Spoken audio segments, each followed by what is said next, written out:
total, there are 50 Disney villains, both from movies and shows. And today, I'm gonna be ranking every single one of them from worst to best. So let's start with the worst Disney villain ever and work our way up. Let's go! In last place, we have Hans from Frozen. Frozen is a classic Disney movie, and it has a lot of good things, like let it go, and woohoo, big summer blowout. But then you have such a stupid villain. He's so stupid. Like, the way he revealed himself is so stupid, because it wasn't necessary at all. He could have just given Anna the kiss and said, oh, I guess the spell isn't working, and then that would have been it. His plan would have succeeded. But the thing that makes me even more mad is the scene that happened right after. Princess Anna is dead. She was killed by Queen Elsa. No. Her own sister. At least we got to say our marriage vows. Like, his whole plan would have completely failed if just one person went inside and checked on Anna. Also, in German and Dutch, we have this thing called a Hanswurst, which basically means a clown. And I think that this guy fits the title just beautifully. At number 49, we have Dawn Bellwether from Zootopia. Don't get me wrong, Zootopia the movie is fine. The fandom is a little, questionable, but when it comes to the villain, it's just not good. It's not good at all. She just kind of shows up out of nowhere at the end of the movie with the same guys that Nick and Judy just fought like 5 minutes before. Also, these guys are just Walter and Jesse from Breaking Bad. And then after she shot Nick, she even has the audacity to start monologuing. Like, why do this? You're gonna delete them from life anyway. So who are you talking to? Who are you talking to? Why do this? Why do this to me personally? Let's hope that Zootopia 2 is gonna have a better villain, because just looking at this makes me genuinely sad. At number 48, we have Robert Callahan from Big Hero 6. That was his mistake. Robert Callahan was a pretty fine villain before he took off the mask. Because it made absolutely no sense that Callahan was the one behind the mask. Like, they could have put anyone behind the mask and it would have made more sense. Also, you can just tell that they really tried to make him like deep and dark, but it just didn't work. It didn't work. Also, the way that he was defeated was just kind of unsatisfying, because he just runs out of nanobots. Embarrassing! And then he gets put into a cop car, which is just so basic. I mean, you're Disney. You are known for your brutal villain deaths. Just someone tell this man to keep his mask on and we're good. That's what the mask is. That's what the point of the mask. At number 47, we have Madame Medusa from The Rescuers. Most of you probably don't know her since she's from a pretty old movie. But all you really gotta know is that she's just a bit of a nothing burger. Like, she wants a diamond. That's kind of it. I just felt absolutely nothing watching this movie or this villain. You're nothing. You're nothing. You are nothing. Eventually, she got eaten by her crocodiles, which is one of those brutal Disney villain deaths. And you better get used to him, because we're gonna be seeing a lot more of him in this video. Like, a little bit too much. Like, way too much. There are so many of them. At number 46, we have Governor John Radcliffe from Pocahontas. He's so British it hurts. I'm very well aware this is my last chance for glory. All he really cares about is glory and gold. Now, I ain't saying he gold digger, but it's really all he cares about. He even sings a song about it. There wasn't really anything interesting about him. Oi, I guess we could say he wasn't really my cup of tea, innit?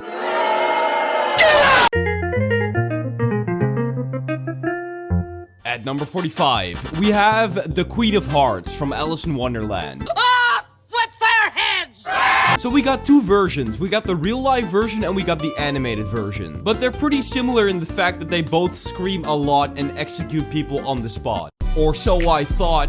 I'm never gonna get caught. Look at this head I just bought. But I don't really like him that much because anytime they get mad, they just throw a tantrum. They're like literal children.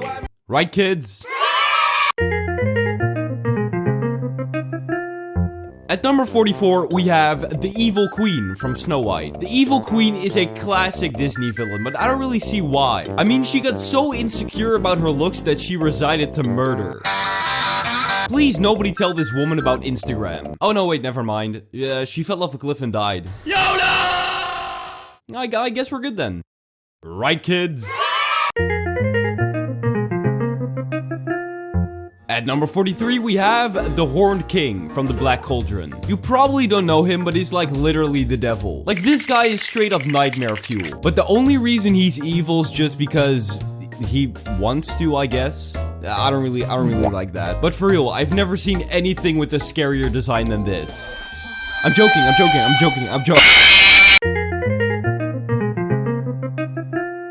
At number 42, we have Derek from Milo Murphy's Law. Derek is our first villain from a Disney show. And even though I think that the show is pretty good and it definitely deserved more seasons, I don't think that Derek is all that interesting. Oh yeah? You and what army? That army. Like, he's just a time-traveling pistachio monster that wants to take over the world. You know, nothing too crazy. Alright, it sounds a little weird, but keep in mind this whole show was just a bit of an acid trip. Did you get them? Oh, yeah. They're right here in my hand. There's nothing in your hand. Look closer. Ow! At number 41, we have King Magnifico from Wish. Oh, wait. This was for the 100-year anniversary of Disney, so I expected something pretty good. They were even hyping up the villain, saying that it's their most evil villain yet. So me, a guy who loves villains a lot, was hyped. At first he was fine, but then he started singing his song. Yeah. All I really want is just a little respect. And this is the thanks I get. You're not that guy, pal. Trust me. You're not that guy. And also later in the movie, when he got possessed by an evil book, his entire character just got thrown out the window. Because now he doesn't even have a motive anymore. It's just, ooh, evil book. At number 40, we have the Chairman from The Ghost and Molly McGee. He never speaks and he only makes a couple appearances in the show. But even that's better than these guys. Ugh. And also this guy just has massive aura. At number 39, we have Tekka from Moana. Is she even a real villain? I mean, she's only mad because somebody stole her heart, which is completely understandable. Boat snack. I can still remember how mad I was when Croissant stole my kidneys. We had a serious talk after that. At least Tekka got her organ back and everyone lived happily ever after. At number 38, we have Maleficent from The Sleeping Beauty. Here we have another villain with just amazing aura. But this is another villain that's evil just for the sake of being evil. And for that reason, I'm out. Also, she curses Aurora to die if she ever pricked her finger on a spinning wheel. Which is so specific and random. That's like me saying to you, you will die if you go to Burger King. At number 37, we have Doris from Meet the Robinsons. Doris was an evil AI from the future that went back in time to mass produce herself and take over the world. And she succeeded. For like 5 seconds before her inventor said, "I'm never gonna invent you." And then she just ceased to exist. The movie itself is actually pretty good, but the way it uses time travel is just so stupid. And also, Goop is not a villain. Goop is the goat. Hey Goop, what's up? Cool binder. Hey Goop, wanna come over to my house today? They all hated me. At number 36, we have Cruella de Vil from 101 Dalmatians. Cruella was a pretty threatening villain, but she could have made a much better plan. Like, she wants to buy their puppies, but she acts like a complete asshole. You can't possibly afford to keep them. You can scarcely afford to feed yourself. So of course they didn't sell them to her, which made her really mad. And she gets mad a lot in the movie. You fools! Oh, you imbecile! Ah, shut up. Hi, I'm Jesse, and my computer has thousands of tabs open at all times, which makes it very messy. I needed a solution, and that's why today I'm here at the Opera. Look how much cleaner my computer looks now. Wait, hold on. I misunderstood the assignment, because you don't go to the Opera, you download the Opera browser. Now that I use Opera, which has those handy tab islands that group your tabs, it's much easier for me to find my most important tabs. And it looks so much cleaner, look at that. But Opera can do many more things, such as save your battery, beat my PR in bench press, and keep you company. How can Opera keep you company, you may ask? Well, with their AI browser Aria, of course. Aria can answer any question I may have, such as, are you allowed to take pigeon home from park? Maximum sentence pigeon abduction, best place to hide pigeon from police, and can pigeon be named Frank? So if you fall under these requirements, then what are you waiting for? So click the link in the description and try Opera today, for free. Thanks to Opera for sponsoring this video. At number 35, we have The Sorcerer from Randy Cunningham, the 9th grade ninja. This is one of those shows where the main bad guy sends a lot of henchmen to kill the main character. But he always sends one at a time, and I never get that. Like, why not send all of them at once? Like it would have been so much easier. Like, it's not 1v1, it's like 200v1, just do that. Despite that, I thought that he was a pretty threatening and funny villain. And also the way that he was defeated is just so funny to me for some reason. It is over. Huh? You. Us.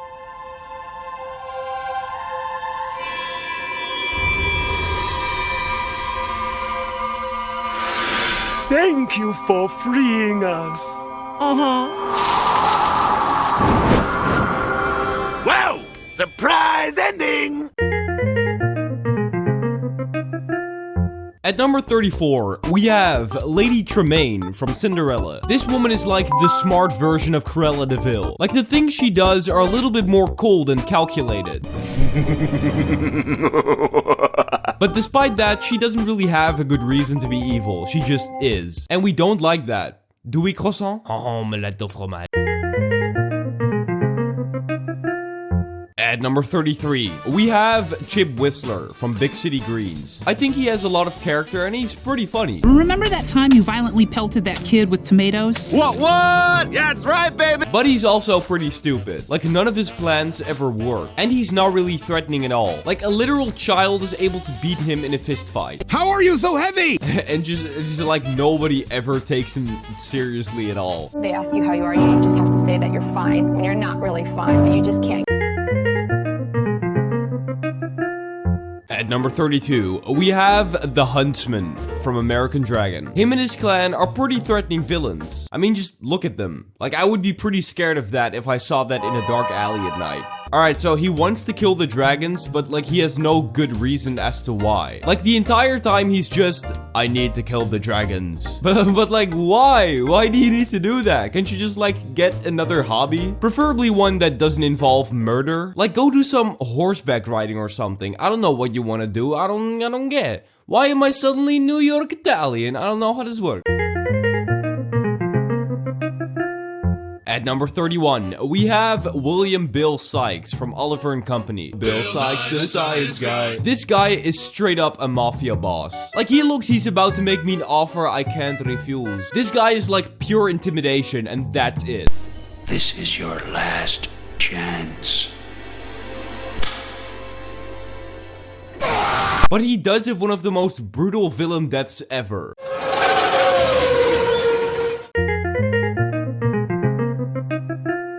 At number 30, we have Clayton from Tarzan. I feel like they wanted him to be like a twist villain, but it was very obvious from the start that he was evil. Because from the very start, he was already searching for gorillas to capture them. Do you think the beast could be nearby?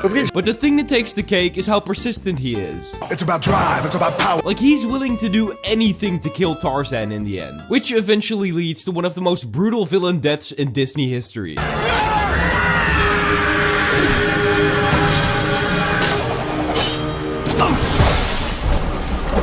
I cannot believe my eyes.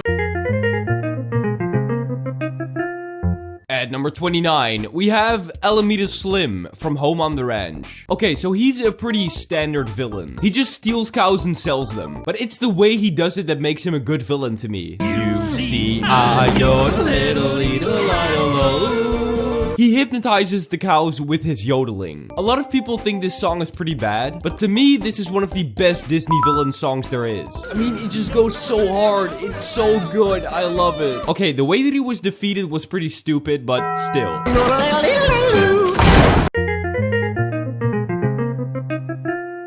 At number 28, we have Magica the Spell from DuckTales. DuckTales has more villains, but I feel like Magica the Spell is like the main one. I think she's a lot better than the 1987 DuckTales Magica. No! She's threatening, pretty funny, and she does a lot of manipulating to Lena. What did you do to me? Me? This is all you. Did you? Which are all good things, but at the end of the day, she still gets defeated by a couple of kids. Like, you have magical powers. How do you lose this? Like all you have to do is hocus pocus.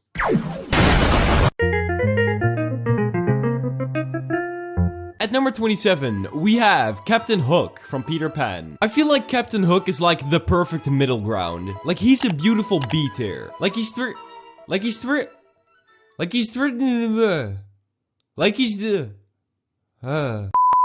is threatening and funny, but he's not really anything too special. Woo! Yeah! Also, is his name Captain Hook because his hand is a hook? Or does he have a hook because his name is Captain Hook? I guess we'll never know.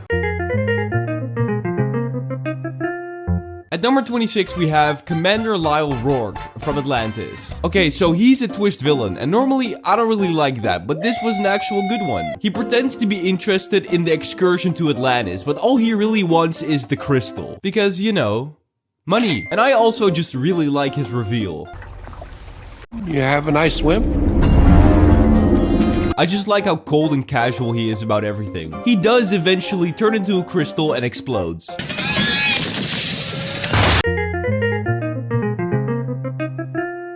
At number 25, we have Little Gideon from Gravity Falls. Do not let his looks fool you. This little gremlin is an absolute menace. He manipulated a lot of people and caused a lot of trouble. And also, he's pretty funny, and that made him a pretty good villain in my opinion. Come here, hon. I need your arms.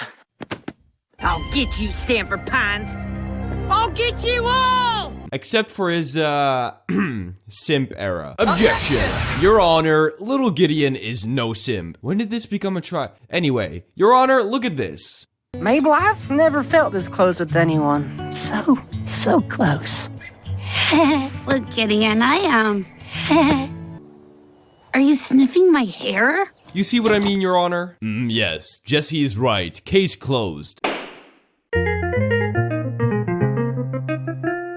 At number 24, we have Lord Hater from Wander Over Yonder. This show was absolutely all over the place, and that's the same for this villain. At first he was evil because he wanted to rule the galaxy, but he never succeeded because he is pretty stupid. However, throughout the show he develops himself and actually ends up as a good guy. But before that, he too went through a simp phase. Objection!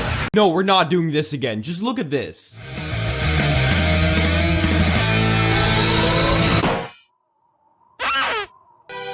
Pretty, not hate, like.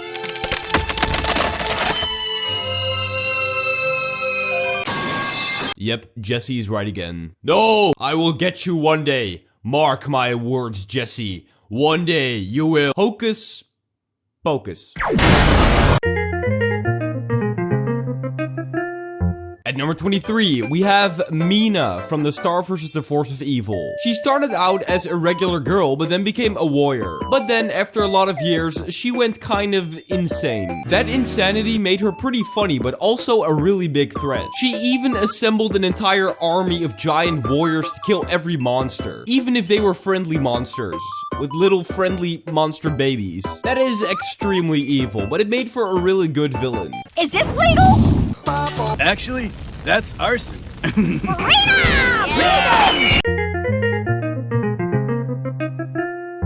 At number 22, we have Tamatoa from Moana. Tamatoa is great. Mulan too is great. Excuse me, what? He was only in the movie for a little bit, but the time he was in the movie was great. I mean, he has one of the best villain songs ever. You wish you were nice and shy, my only... And also... If you like boring Schaefer, let's get out!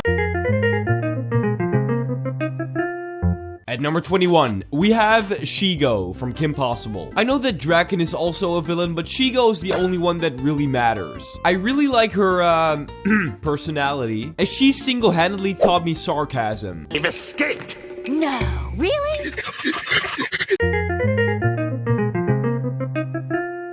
At number 20, we have Shere Khan from Jungle Book. For some reason, I did not expect this voice. No, I can't be bothered with that. I have no time for that sort of nonsense. I expected something a little more. But it does kind of make sense, because there's just something inherently evil about British. He rules the jungle and is a very threatening villain. But despite that, he is still a divine gentleman. Haha. He's still a knockoff version of Scar though, even though he's like much, much older than him. Ooh.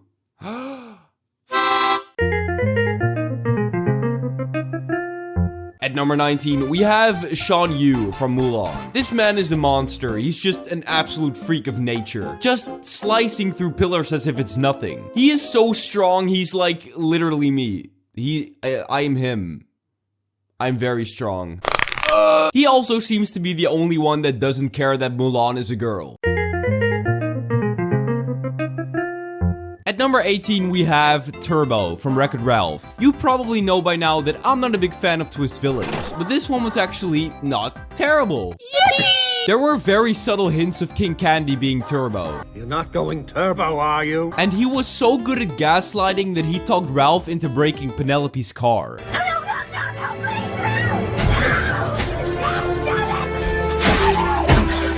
But then he turned into a mosquito and tasted the sun.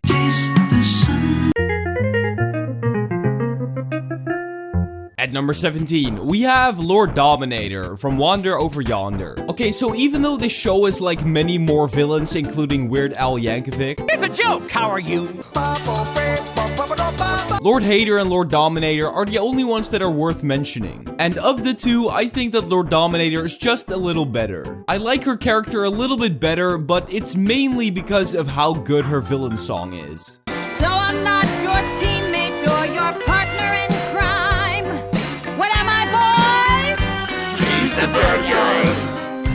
I'm the bad guy. Duh. At number 16, we have Ludo from Star vs. the Force of Evil. He started out as a pretty typical villain. He just wanted to steal Star's magic wand, but you know, he never really succeeded because he is pretty stupid. But then after Toffee stole literally everything he had, he just went mentally insane. Not even really a villain anymore, just mentally unstable. And it was really fun to look at because they even made like full episodes of him floating around in space trying to survive. Infinitely. Huh? Oh, jeez. Food! Food! Come back!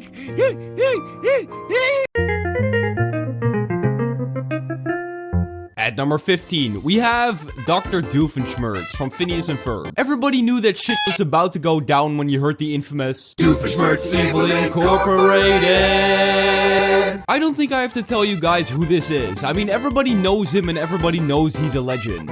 Shoddy is like a melody in my... I just always get so sad when he talks about his backstory. It all began on the day of my actual birth. Both of my parents failed to show up.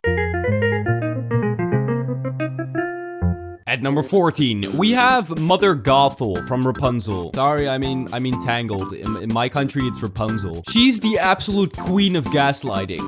I see a strong, confident, beautiful young lady. Oh, look, you're here too.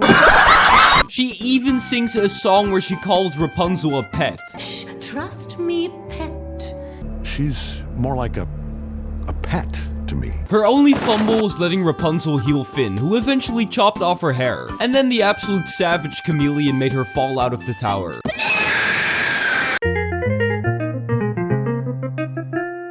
At number 13, we have John Silver from Treasure Planet. This villain has a lot of layers to him, because he doesn't really start out evil. In fact, he was kind of like a father figure to the main character Jim. But then when they got to the Treasure Planet, he betrays Jim because he still wants that booty for himself. He even has the opportunity to kill Jim, but he doesn't do it because there's still something good inside of him. And a little bit later, he even sacrifices all of the booty to save Jim. Now that's just beautiful. At number 12, we have Gaston from Beauty and the Beast. This guy's definitely following some alpha male, sigma male courses. Just the things that he says are absolutely insane. It's not right for a woman to read. Soon she starts getting ideas and thinking. Despite that, the story kind of shapes him to be this hero who will defeat the beast and rescue the damsel in distress. And by doing that, he kind of becomes the villain. And that's why I like him as a villain. And also, he's just like, really fucking handsome. I want to take a shower with him. No, I mean... At number 11, we have Ursula from The Little Mermaid. As a kid, I wasn't a big fan of her design. It was kind of gross to me. But I don't know, maybe that's kind of what you want for a villain? I don't really know. In any case, I really liked her manipulative behavior, and it was kind of satisfying to see her win in the end. Only for her to get impaled by a ship. Wait, hold on, croissant. Did I say spoiler alert at the end, at the beginning of the video? Omelette de fromage. I didn't? Man. Alright, in that case... Spoiler alert! Spoiler alert! Alright, let's move on to the top 10. At number 10, we have Jafar from Aladdin. Okay, so he's a very good villain. He's manipulative, he is malicious, all those things. Like, him manipulating the Sultan was beautiful. But I do feel like we need to address some of the issues here. The main issue being that he's like 40, 50 and constantly tries to marry Jasmine. Which is, how old is Jasmine anyway? 15! She's not even the age of consent yet! I knew he was evil, but I didn't expect him to be a groomer. Alright, let's just put him up there with the rest. I wish for Princess Jasmine to fall desperately in love with me. Roaming miners, whopper, whopper. At number 9, we have Toffee from Star vs. the Force of Evil. Toffee is a very unconventional villain. Like, he just shows up out of nowhere and you know nothing about him. Like, you know nothing about his motive or his plan. But then as the show goes on, you learn more and more about him, and that's just done really well. My only nitpick with him is that he was defeated way too easily. Like, he possessed Ludo and killed Star.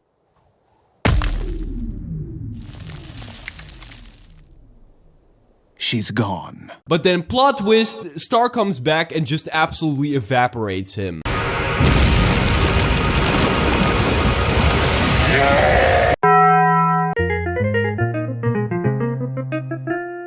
At number 8, we have Yzma and Kronk from The Emperor's New Groove. Yzma is a good and funny villain, but Kronk is the one who's absolutely carrying this duo. Hey, babe. Like, every single second this man is on screen is just another poster I want to put up on my bedroom. I mean, just look at him. Oh yeah, it's all coming together.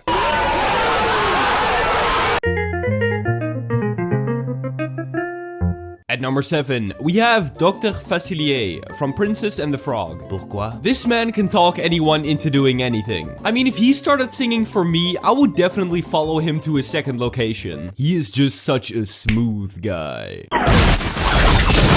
Keith David has got to be one of my favorite voice actors. And also, I just love villains that make deals. And it's pretty ironic that he gets dragged to HE double hockey sticks. Welcome to hell! Over not being able to live up to a deal he made with his friends on the other side. Oh. At number 6, we have Scar from The Lion King. When you hear the words Disney villain, you probably think of Scar first, and that's for good reason.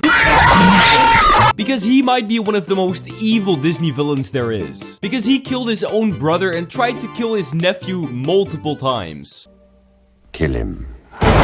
And you know, I gotta give him credit because he executed his plan perfectly. He tricked Mufasa and Simba beautifully. The only reason why it failed is because these hyenas are just absolutely so incompetent. Like, dude, you had one job. You had one job. This genuinely makes me sad. At number 5, we have Hades from Hercules. He kind of reminds me of Saul Goodman. Just the way he proposes stuff feels kind of lawyer-ish. Hey, I only need a few seconds, and I'm a fast talker, all right? See, I've got this major deal in the works, a real estate venture, if you will. Dance, we kiss, we schmooze, we carry on, we go home happy. What do you say? Come on. And I love it. I mean, he's funny, threatening, and his actions are kind of justifiable. I mean, these other gods are just assholes. Just look at this. Join the celebration! Hey, love to, babe. But unlike you gods lounging about up here, I regrettably have a full-time gig that you, by the way, so charitably bestowed on me, Zeus. So, can't. Love to, but can't. You ought to slow down. You work yourself to death. Ha! Work yourself to death! Zeus knows that he isn't able to come to the celebration because he punished him with the job that he has to work forever. But it does kind of make sense though, because in Greek mythology, Zeus is kind of the main bad guy. May Zeus himself strike me down if I'm lying. Didn't strike me though. At number 4, we have the Core from Amphibia. The Core is a bunch of guys who uploaded their consciousness into a computer. It's a very unique type of villain that I haven't really seen before. Just everything about them is so cool. They even use a scythe. I love the scythe. It's such a cool weapon. Sing, sing, sing, sing! And the thing is, they just never die. Even when they're defeated, they turn into the moon. Also, the whole thing with King Andreas was just so well done. I absolutely loved it. And thus, another great voice acting role from Keith David. At number 3, with the bronze medal, we have Claude Frollo from The Hunchback of Notre Dame. The things that this guy does are absolutely insane. I mean, in the first scene of the movie, he kills a woman and almost drowns a baby. And the only reason why he didn't drown the baby was because the priest told him that God was watching. Wake up, wake up, wake up, wake up. And out of guilt, he decided to raise the baby, who eventually became the Hunchback of Notre Dame. But even though he raised him, he still always insulted him. You are deformed. I am deformed. And you are ugly. And I am ugly. But that's just the tip of the iceberg, because this guy is pure evil. Because he also SAs a woman. And then when she escaped, he threatened to burn down the entirety of Paris to find her. This guy is probably the biggest simp in Disney history. Objection! But the craziest thing is that this guy doesn't even have any powers. He's just a regular human. Meaning that this could have actually happened. Wait, did it actually happen?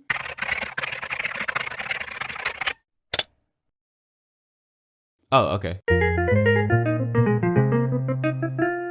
At number 2, with the silver medal, we have Emperor Bellows from the Owl House. Bellows has got to be one of the most complex villains I've ever seen. The way that his character was written together with his backstory is just, it's so good. It's so good. Just the way that he manipulates literally everyone. He just gets what he wants from them and then he gets rid of them. I taught you magic stronger than anybody's. And that's why I won't release you. Can't have you giving that to anyone else. Goodbye.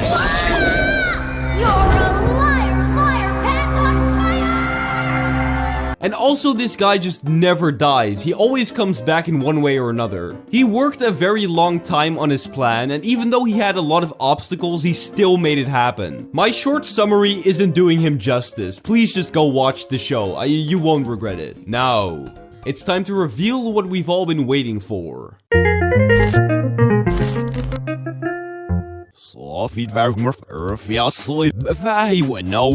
There is no denying that this Dorito is Disney's best villain. I really liked how he was charming and funny, but still a very big threat. I also just love his manipulation tactics and the ciphers, and it's so good. The only real problem that I have with him is that he was defeated by a couple of humans. Like, dude, you have infinite powers, but you can't get rid of a couple of people? But then after reading the Book of Bill, I found out that he actually did defeat them. Because apparently Gravity Falls has a multiverse, and the one that we saw on the show is the only one where they won. In every other one, Mabel and Dipper friggin' died.